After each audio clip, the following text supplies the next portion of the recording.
Hello दोस्तों, this is पूजा नेगी और स्वागत है आपका आपके यूट्यूब चैनल पे। तो आज जो मैं आपको बताने वाली हूँ वो है राज्य और सरकार के मध्य अंतर। तो सबसे पहले हम बात करेंगे राज्य की। तो राज्य में सभी नागरिक आते हैं और यह विस्तृत है। यानी अगर हम राज्य की बात करें तो इसको विस्तृत रूप यानी इसको एक फैला हुआ रूप माना जाता है। राज्य के 4 आवश्यक तत्व हैं। पहला जनसंख्या, दूसरा भूसीमा, तीसरा सरकार, चौथा संप्रभुता और ये संपूर्ण तरीके से माना जाता है। राज्य एक स्थायी राजनीतिक संस्था है। स्थायी मतलब जो परमानेंट चलने वाली एक ऑर्गेनाइजेशन को इसे माना जाता है। राज्य की शक्तियों की बात करें तो ये मूल, असीमित, मौलिक और प्राथमिक है।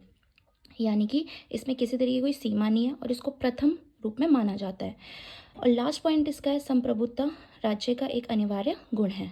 तो संप्रभुता होता क्या है? संप्रभुता मतलब राज्य की खुद की अपनी एक एक स्वतंत्र उसका एक अधिकार होता है जिसमें दूसरे का किसी भी तरीके का कोई हस्तक्षेप या किसी भी तरीके कोई इंटरफेरेंस नहीं होती है।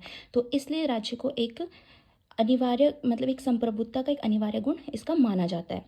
अगर हम बात करें सरकार की, तो सरकार क्या होती है? तो सरकार की बात करें तो सरकार कुछ नागरिकों की संस्था है।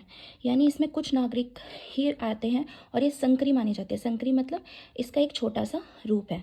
सरकार राज्य का एक तत्व होता है, जबकि हमने ऊपर देखा तो इसके तो अलग अलग तत्व हैं, लेकिन सरकार जो है वो राज्य का एक छोटा सा तत्व माना जाता है और राज्य जो है सरकार के माध्यम से ही काम करेगा। तो सरकार अगर हम बात करें तो ये एक स्थायी संगठन नहीं है, जबकि हमने बात क्या की थी कि राज्य एक स्थायी संस्था होती है।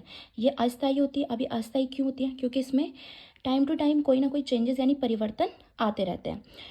तो अगर हम बात करें चुनाव और क्रांति की, तो इससे चुनाव और क्रांति से हमेशा क्या हो सकती है? सरकार बदल हम इसको सकते हैं।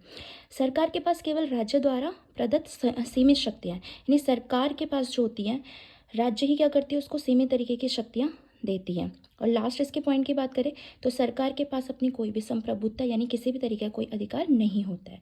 और ये किसके लिए काम करती है? ये राज्य के लिए काम करती है। तो आज हमने डिफरेंस देखा यानी अंतर देखा राज्य और सरकार के मध्य।